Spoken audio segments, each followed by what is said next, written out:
Good Friday evening, and thank you for joining us. I'm Dee Dee Gatton, and we are learning new details tonight as the urgent search for Nancy Guthrie intensifies nearly a week after she was disappeared. Police are investigating a new message as the FBI returned to her home.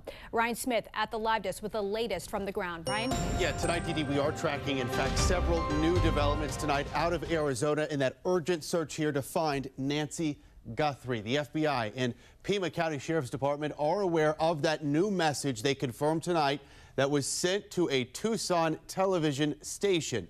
That Sheriff's Department writing here in part, quote, investigators are actively inspecting the information provided in the message for its authenticity. The 84-year-old mother of Today's Show host Savannah Guthrie was reported missing last weekend. Authorities say they believe she was abducted from her home. Now, they are reviewing possible ransom notes sent earlier in the week. The FBI now offering a $50,000 reward for any information that leads to her safe return. Now, today, local and federal law enforcement seen here. They blocked off the street in front of Nancy's home. Deputies and federal agents are now going door to door, we are told, speaking with neighbors, really circling back in hopes to hunt down any new clues in that case. Also new in the search tonight, take a look at this. Digital billboards with an FBI phone number are now going up in 3 different states. The billboards will be active in a handful of cities across Texas, New Mexico, and California, all in the urgent search for Nancy. Diving deeper, Ed Smart knows the pain of the Guthrie family all too well. After his daughter Elizabeth's safe return, he's worked for the last 25 years to be a support to families dealing with cases of abduction.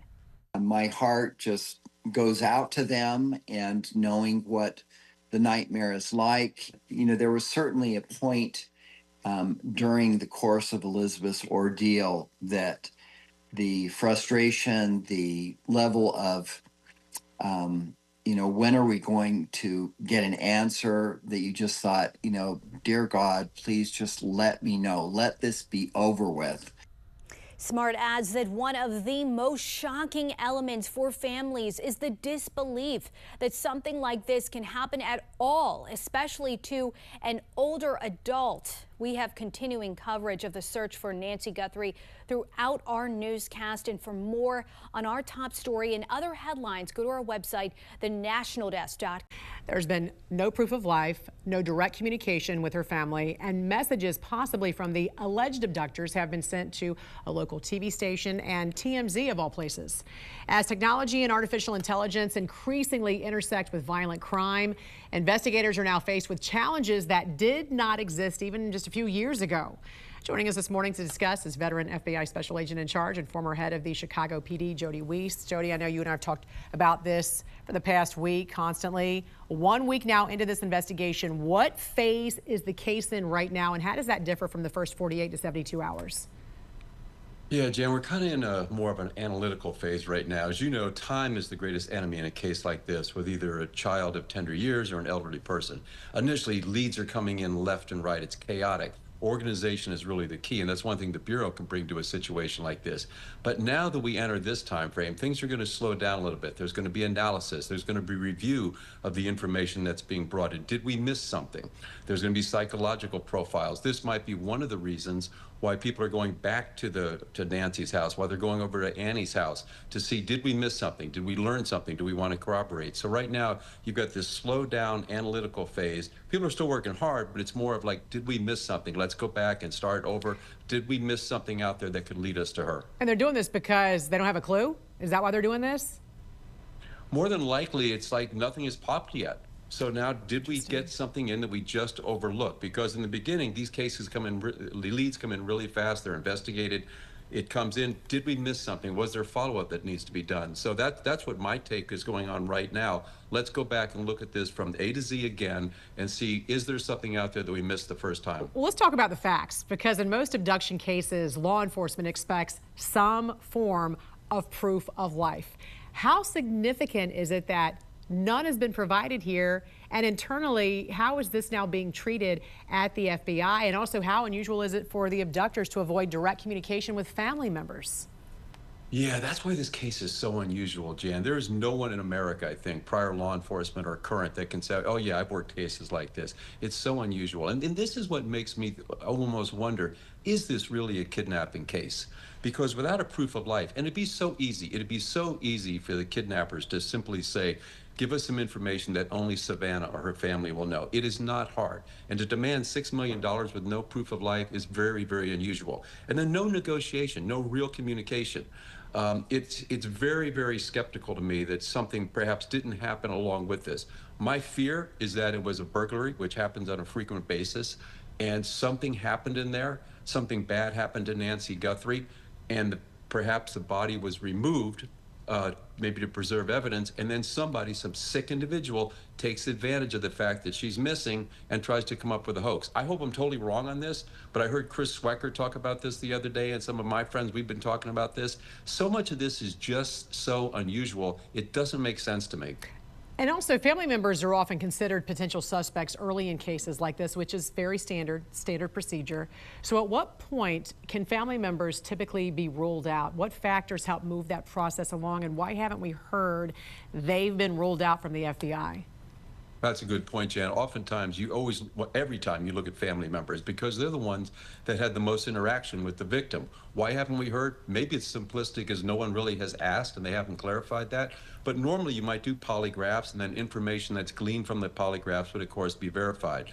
But yeah, you always look at family members first. It's just kind of protocol to do that. So again, that's something I'm sure people are looking at right now to make sure all the family members can be ruled out and then move on outside of the family. You mentioned something about perhaps a burglary gone wrong, and then because of DNA or whatnot, a body was possibly removed. But wouldn't that create more liability for the bad guys? Because now they have to dispose of a body. There's cameras everywhere. You're right. But the one thing about Arizona, there is massive amounts of desert all around Tucson, everywhere up where I'm at in Scottsdale. And I'm thinking if that happened, and let's pray it did not, but if it did, I think it was startled. It wasn't really planned out. It wasn't expected. And the decision would be, let's get the evidence out of here. There's plenty of places to hide bodies out in the desert. So hopefully that didn't happen. But again, I bring that up just because of the oddity in this whole case. No proof of life, no direct communications, and it keeps coming down. Why? If I'm asked to pay $6 million, I'm going to demand some proof of life. Yeah. And it could be so simple in today's world. Yeah, and then very quickly, we talk about the fact that this was pretty elaborate, a pretty elaborate hoax, especially if this person was working in tandem with the person who might have abducted her or, taken her out of her house, because they did, from what we understand, have some they had specificity in regards to what happened inside that home. Is that what you're hearing too? Yes, absolutely. It does seem based on that somebody, at least whoever is orchestrating this, was inside the home, talked to somebody. They talk about her Apple Watch. Well, where was the watch? Where was it found? Where did she keep it? Where did she charge it? So yeah, there was some basic generalities that somebody gave for specifics, but we didn't get the real deep stuff, or at least we haven't been told that yet. But hopefully, let's pray that this woman's returned safe and sound. Yeah, all right. FBI Special Agent in Charge and former head of the Chicago PD, Jody Weiss, thank you for joining us this morning. We appreciate it. Thank you, Jan. We are just hours away from an urgent deadline as the desperate search for Nancy Guthrie stretches into a second week. There are reports her alleged abductors are demanding $6 million by the end of the day in exchange for her safe return. And thanks for joining us. I'm Jan Jeffcoat. It is Monday, February 9th, just over a week since the mother of Today's Show co-host Savannah Guthrie disappeared. And this morning, investigators now raising new questions about the ransom demand, since there's been no direct communication with the family and no proof of life. Over the weekend, Nancy's children did release another emotional video message saying they are prepared to fully cooperate. We received your message and we understand. We beg you now to return our mother to us so that we can celebrate with her. This is the only way we will have peace. This is very valuable to us, and we will pay. Mark Boyle joining us now from the live desk with these latest developments. Good morning to you, Mark. And as we just heard, the Nancy's family saying they're going to pay, but there's still a lot of questions as to the validity of the ransom itself, why these alleged abductors have not actually sent any signs that she's still alive or had any direct communication with the family. There's a lot of questions. A lot of questions, and keeping in mind that search continues in and around the home of Nancy Guthrie this morning, Jan. The Guthrie family has until today to pay their mother's kidnappers after receiving another ransom note last week.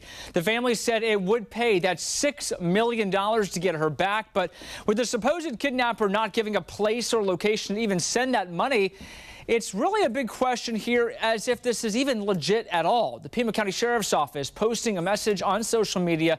The latest message saying the Nancy Guthrie investigation is ongoing. Follow-up continues in multiple locations. No suspects, person of interest here in this case as of right now. The most recent ransom note says Nancy will be killed if the family doesn't send that money by 5 p.m. tonight. It also has been more than a week since Nancy received her medication. You'll recall she depends on that to live. Neighbors living nearby are praying for her safe return.